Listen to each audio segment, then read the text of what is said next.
Seule la clochette de l'urne, teintée dans le silence assourdissant de la salle polyvalente de Felletin, a voté. Et c'est un séisme pour Creuse Grand Sud. La maire de Vallières, candidate de dernière minute, est élue présidente.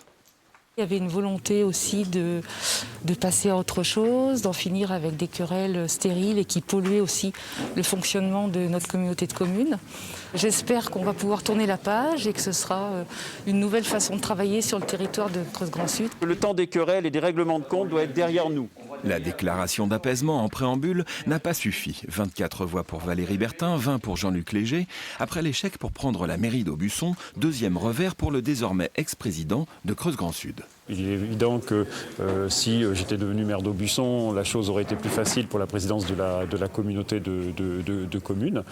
Pour autant, je reste conseiller départemental et président du groupe d'opposition. Un coup de théâtre qui clôt, provisoirement du moins, des années de guerre intestine entre Jean-Luc Léger et son rival Michel Moine. Le maire d'Aubusson, manifestement heureux de la destitution de son adversaire, n'était pas candidat. On peut comprendre que sous le coup de la déception, les battus expriment leur amertume. Je ne souhaitais pas rejouer le match. Je crois qu'en politique, c'est important aussi de ne pas vouloir s'accaparer tous les mandats et de les partager, notamment avec des générations plus jeunes que nous.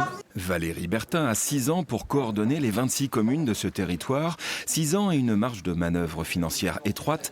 Les 4 millions d'euros de déficit révélés en 2016 par la Chambre régionale des comptes font que Creuse Grand Sud reste sous haute surveillance jusqu'en 2022.